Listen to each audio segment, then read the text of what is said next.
अस्सलाम वालेकुम नाजरीन, आप देख रहे हैं INN चैनल। मैं हूं शेख अहमद अली। इस न्यूज़ बुलेटिन में आइए नज़र डालते हैं दिन भर की बड़ी खबरों पर। गवर्नर तेलंगाना के ओहदे से डॉक्टर तमिलिसाई सौंदरराजन ने इस्तीफ़ा दे दिया है। समझा जाता है कि तमिलनाडु से लोकसभा इंतखाबात में वो मुकाबला करेंगी। बताया जाता है कि उनको बीजेपी का टिकट चेन्नई सेंट्रल या थोटाकोडी से दिया जाएगा। उन्होंने अपना मकतूब इस्तीफ़ा सदर जमहूरिया द्रौपदी मुर्मू को भेज दिया है। तमिलिसाई इससे कबल तमिलनाडु बीजेपी की सदर रह चुकी हैं। गुज़िश्ता कुछ अरसे से ये इतलात गश्त कर रही थी कि वो सरगर्म सियासत में वापस होंगी। उन्होंने पुडुचेरी लेफ्टिनेंट गवर्नर के ओहदे से भी इस्तीफ़ा दे दिया है। डॉक्टर तमिलिसाई को 8 सितंबर 2019 को तेलंगाना का गवर्नर मुकर्रर किया गया था। वो तेलंगाना की पहली खातून गवर्नर थी। बादअज़ा उन्होंने पुडुचेरी के इंचार्ज लेफ्टिनेंट गवर्नर के तौर पर इजाफी जिम्मेदारियां भी संभाली। सौंदरराजन गवर्नर बनाए जाने से पहले 20 साल तक सियासत में सरगर्म थी। उन्होंने बीजेपी में सरगर्मी से काम किया। 2019 के पार्लिमानी इंतखाबात में जनूबी चेन्नई पार्लिमानी सीट से उन्होंने मुकाबला किया था, ताहम उनको शिकस्त हुई। तमिलिसाई के इस ओहदे से इस्तीफे पर आंध्र प्रदेश के गवर्नर अब्दुल नज़ीर को तेलंगाना की जायज़ जिम्मेदारी दी गई है। दोनों तेलुगु रियासतों तेलंगाना और आंध्र प्रदेश में आज से 10वीं जमात के इम्तिहान शुरू हो गए हैं। रियासत भर में 2676 इम्तिहानी मराकज़ कायम किए गए हैं और 5,05,000 तलबा ये इम्तिहान तहरीर कर रहे हैं। तलबा के लिए RTC बसों में मुफ्त सफ़र की सहूलत फराहम की गई है।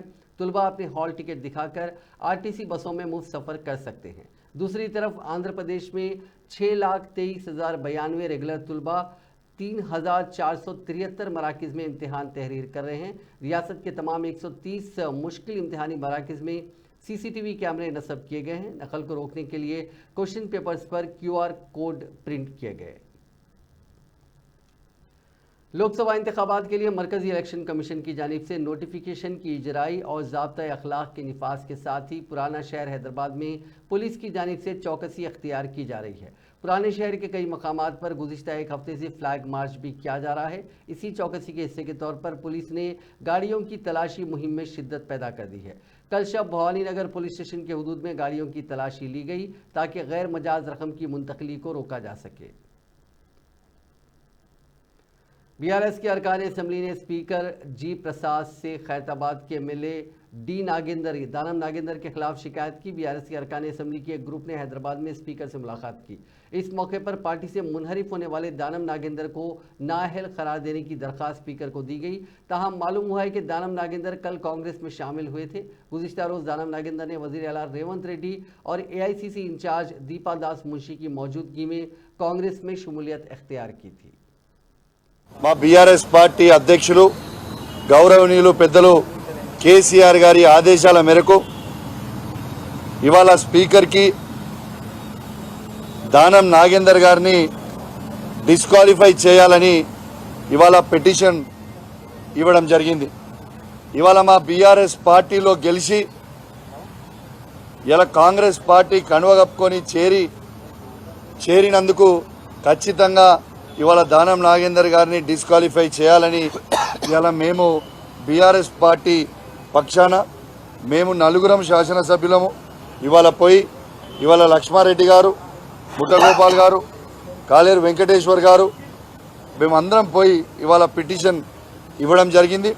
స్పీకర్ గారు కూడా ఖచ్చితంగా చూసి మేము యాక్షన్ తీసుకుంటామని చెప్పడం జరిగిందని చెప్పి కూడా ఈ సందర్భంగా మీకు తెలియజేస్తా ఉన్నాను। నేను ఒక్కటే అడుగుతా ఉన్నాను, ఈ తెలంగాణ రాష్ట్ర ముఖ్యమంత్రి గారు రేవంత్ రెడ్డి గారు ప్రతిపక్ష నాయకుడు ఉన్నప్పుడు PCC ప్రెసిడెంట్గా ఉన్నప్పుడు ఏమని చెప్పింది? నేనంటే ఆయన అన్న మాటలు మీకు చెప్తా ఉన్నాను। ఒక పార్టీలో గెలిచి ఒక పార్టీలో చేరినోని రాళ్లతోని కొట్టి చంపాలన్నాడు।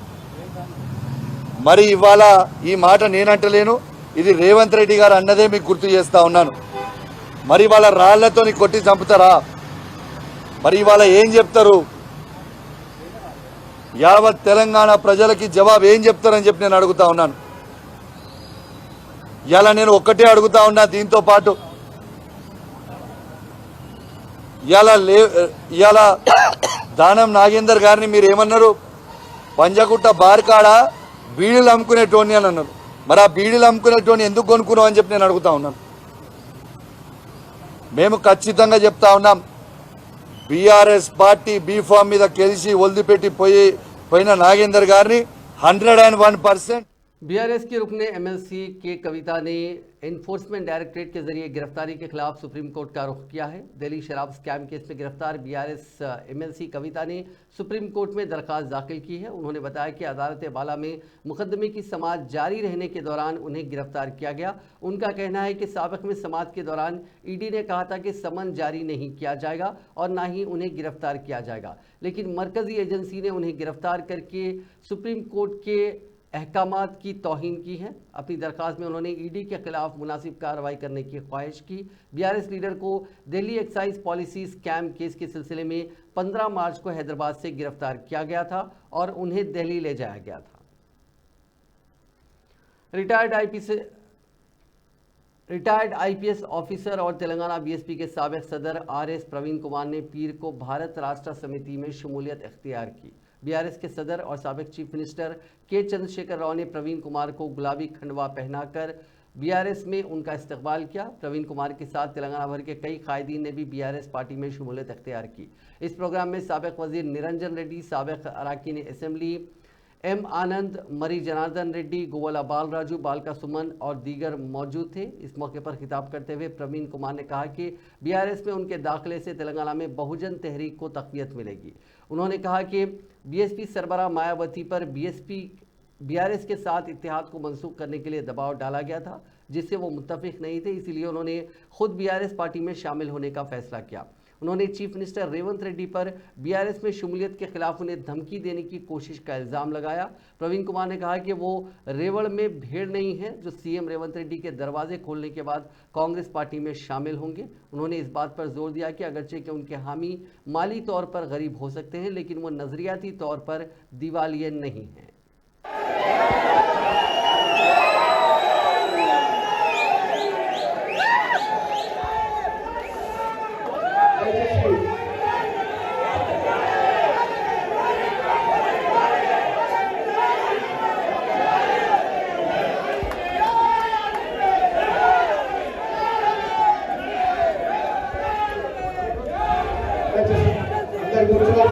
తెలంగాణ అమర వీరులకు అదేవిధంగా బహుజన ఉద్యమ పితామహులకు అందరికీ ఘనమైన నివాళి అర్పిస్తూ మరి తెలంగాణ సాధకులు తెలంగాణ ఉద్యమాన్ని ప్రాణ త్యాగానికి కూడా సిద్ధమై ముందరుండి నడిపించి ఈరోజు తెలంగాణ కలను సాకారం చేసి తెలంగాణ రాష్ట్రానికి ఒక బలమైన పునాది వేసిన బీఆర్ఎస్ వ్యవస్థాపకులు మాజీ ముఖ్యమంత్రి వర్యులు శ్రీ కల్వకుంట్ల చంద్రశేఖరరావు గారికి, అదేవిధంగా మాజీ మంత్రి పెద్దలు సింగిరెడ్డి నిరంజన్ రెడ్డి గారికి, మరి వేదిక మీదున్న శాసనసభ్యులకు, మాజీ శాసనసభ్యులకు, బీఆర్ఎస్ పార్టీ నాయకులకు, అక్కలకు, తమ్ముళ్లకు, చెల్లెల ఈరోజు ఇంత చారిత్రాత్మకమైన అవకాశాన్ని మరి మనందరికీ ఇచ్చి తెలంగాణలో साबिक वजीर व रुकन असेंबली जगदीश रेड्डी ने कांग्रेस हुकूमत पर इल्ज़ाम लगाया कि वो जानबूझकर किसानों का पानी रोक रही है ताकि साबिका बीआरएस हुकूमत को बदनाम किया जा सके। जगदीश रेड्डी ने आज खुशहाली से मुतासरा कई इलाकों का दौरा किया जहां किसानों को धान और मिर्च की फसलों को नुकसान पहुंचा है। उन्होंने मुतासरा किसानों से बातचीत भी की।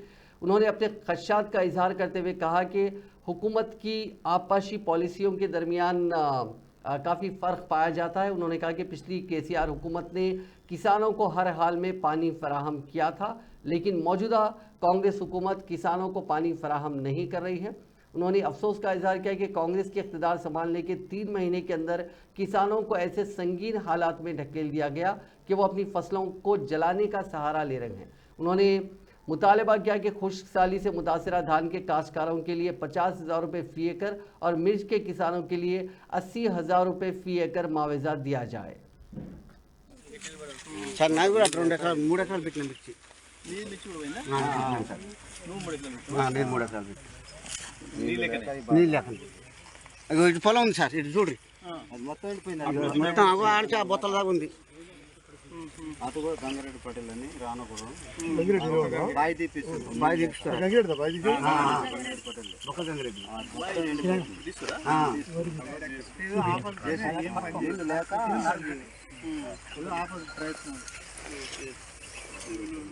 పెట్టుబడి ఎంత పెట్టినావు? పెట్టుబడి బాగానే 30,000 వచ్చింది సార్. 30-40,000 ఎకరానికి ఏం రాదు కదా ఇప్పుడు ఏం లేదు అసలే వెళ్ళిపోయి సార్ గుడ్లే కట్టేస్తాను. ఇది మిర్చి ఎంత పెట్టినావు? మిర్చి 2.5. దీనికి ఎంత వచ్చింది పెట్టుబడి? దీనికి 4 లక్షల చిల్లర వచ్చింది.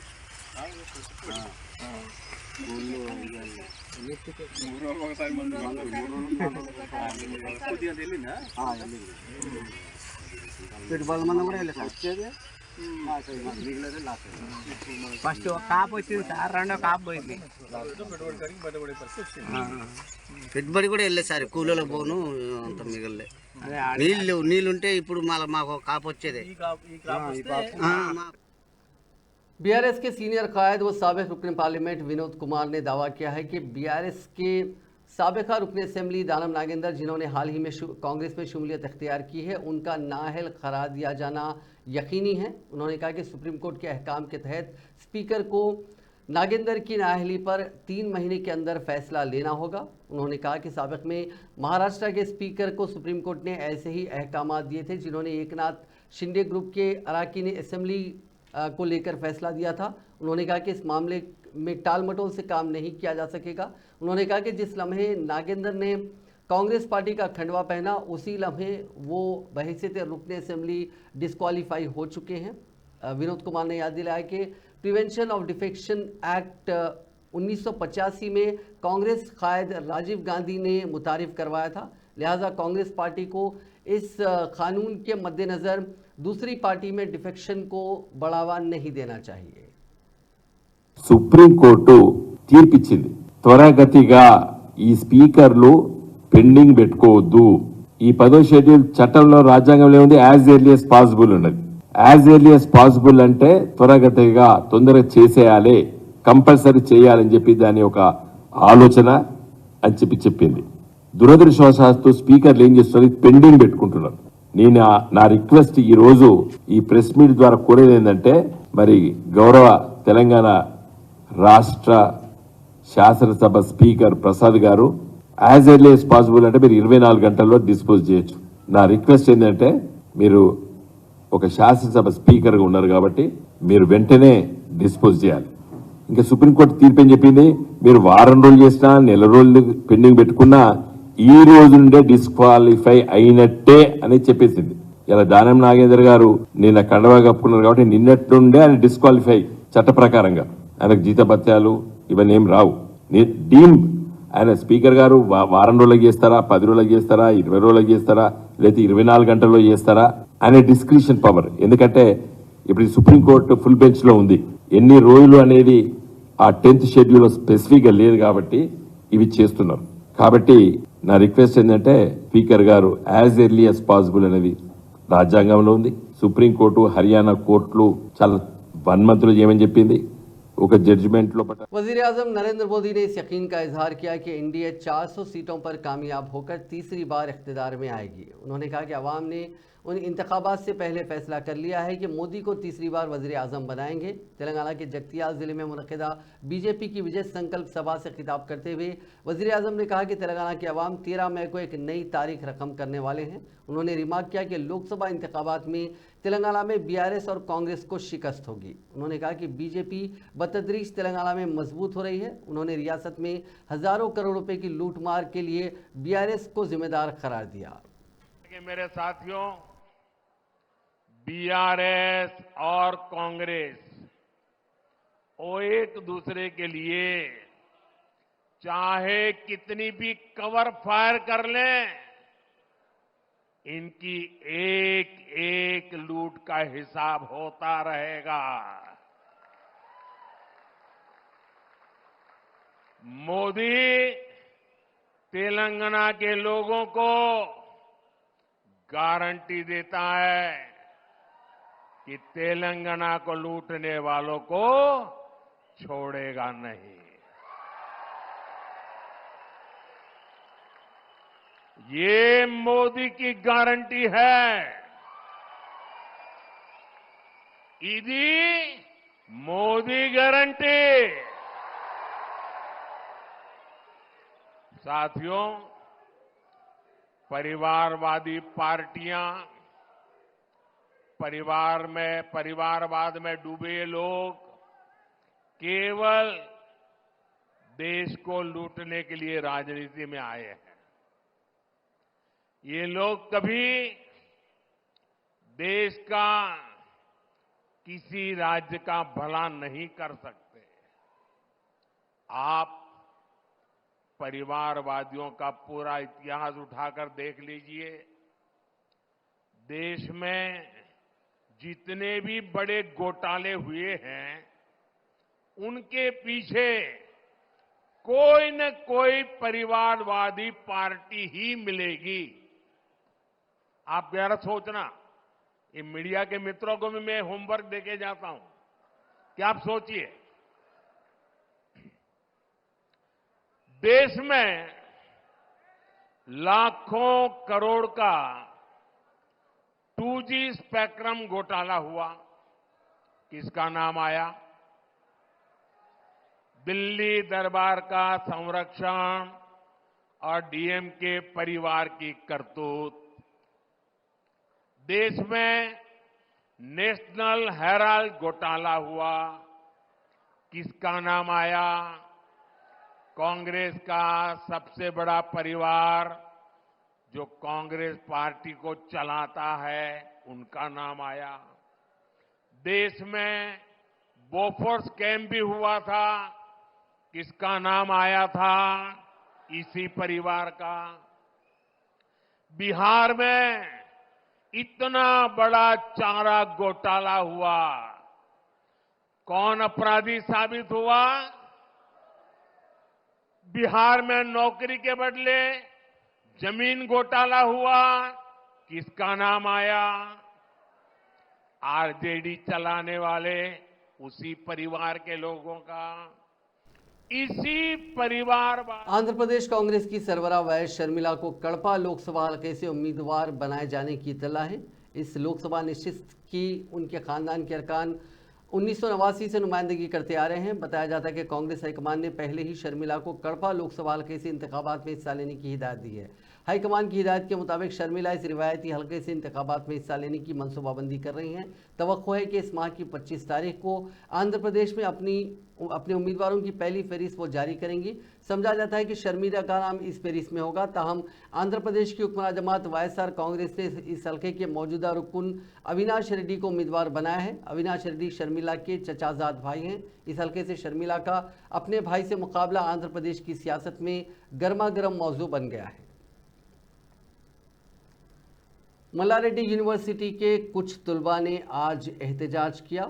ये कहा जा रहा है कि Malla Reddy school of agricultural sciences में 22 तुलबा को जो कि 3rd ईयर BSc में ज़ेर तालीम है, उन्हें डिटेन किया गया था। इस डिटेंशन के खिलाफ इन तुलबा ने एहतजाज किया। इसी दौरान कांग्रेस में हाल ही में शामिल हुए कायद मैनपल्ली हनुमंतराव इस एहतजाज में शामिल हुए। इस मौके पर तुलबा ने मल्लारेड्डी का एक एफिजी भी जलाया।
हैदराबाद के मीर चौक पुलिस हदूद में एक शख्स के कत्ल की वारदात पेश आई।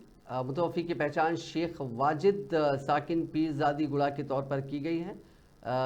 ये जैसे इस पूरे मामले की इतला सामने आई, सीनियर पुलिस अफसरान बशमूल DCP south zone PSI Chaitanya ने मकामे वाक़या का दौरा किया। पुलिस मुख्तलिफ जावियों से इस कत्ल की तहकीकात कर रही है।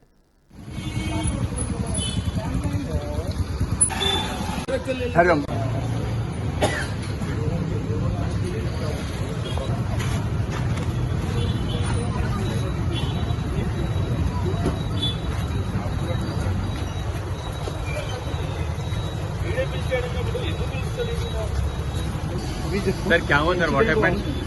अभी हम लोग को इन्फॉर्मेशन आया 12 बजे के आसपास कि शेख वाजिद बोल के एक बंदे का मर्डर किया।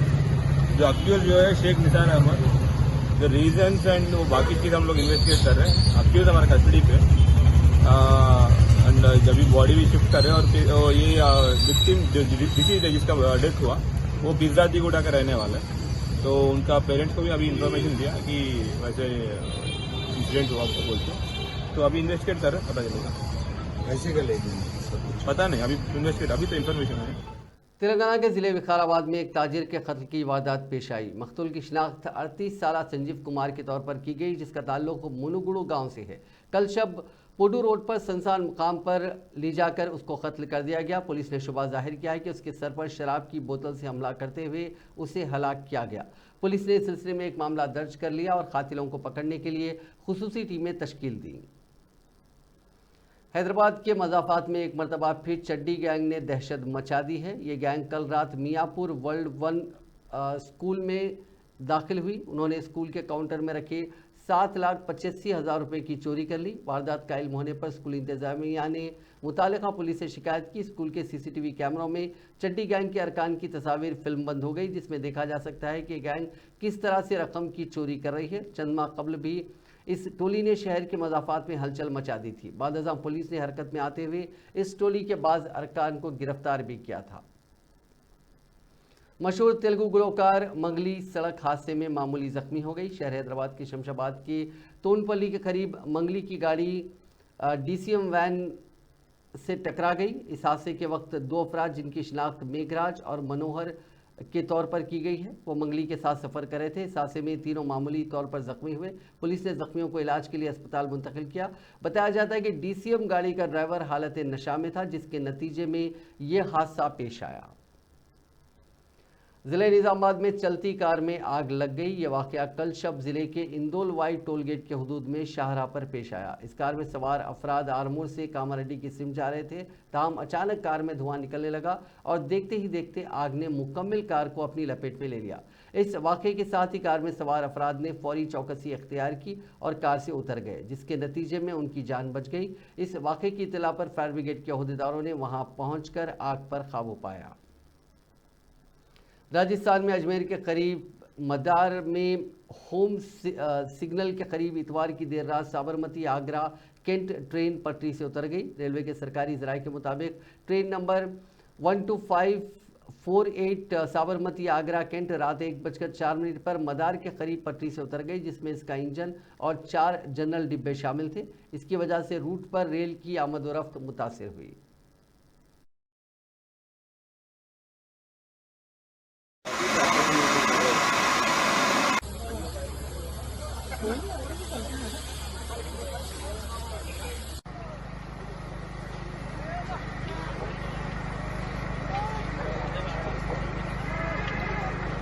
आप सभी से अनुरोध है कि इस लाइन से कृपया दूरी बनाकर खड़े हो जाएं। इस पर थोड़ी देर बाद में गाड़ी आने वाली है। बचाव कार्यों में लगे वैष्णव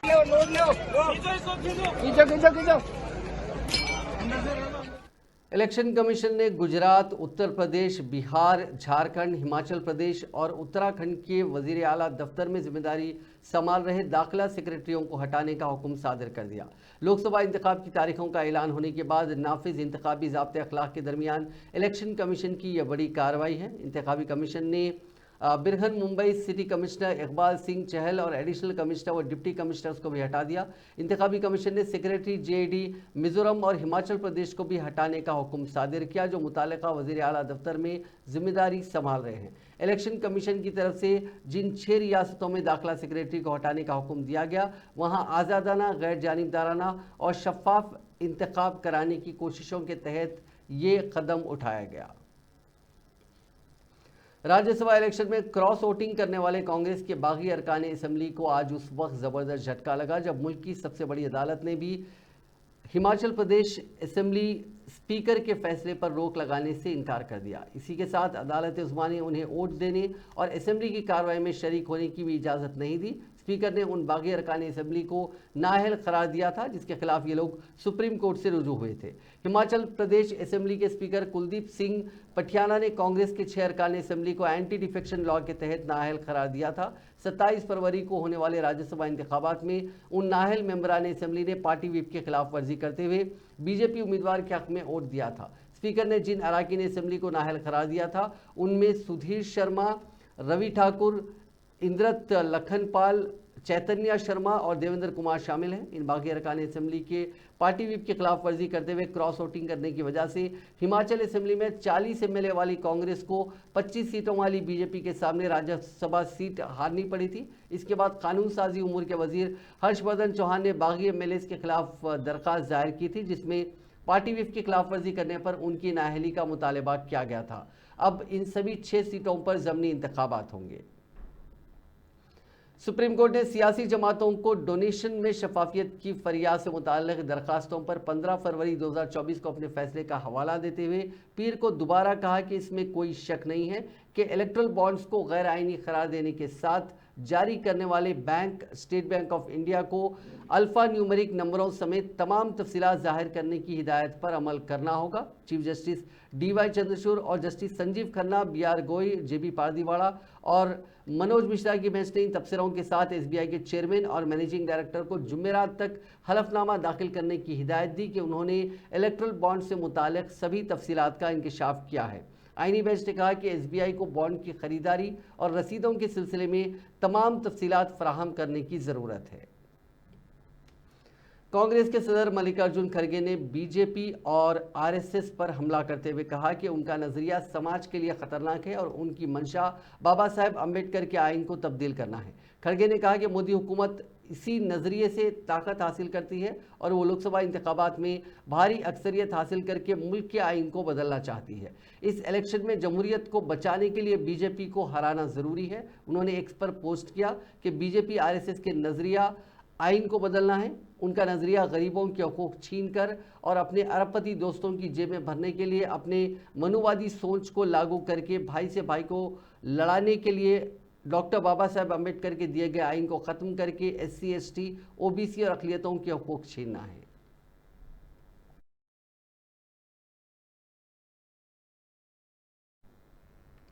उत्तर प्रदेश के साबिक़ वज़ीर आज़म खान को MP MLA कोर्ट ने रामपुर के डूंगरपुर मामले में 7 साल जेल की सज़ा सुनाई। 3 दीगर मुजरिमीन को भी सज़ा सुनाई गई। सभी पर 5 लाख रुपए जुर्माना भी लगाया गया। कल यानी 16 मार्च को कोर्ट ने अपना फैसला महफूज रखा था। आज़म खान कोर्ट में वीडियो कॉन्फ्रेंस के जरिए हाजिर रहे। कोर्ट ने इस मामले में साबिक़ CEO सिटी आले हसन और दीगर को भी मुजरिम माना। कोर्ट ने मामले में जिब्रान खान, फरमान खान और उमेंद्र चौहान को बरी कर दिया है।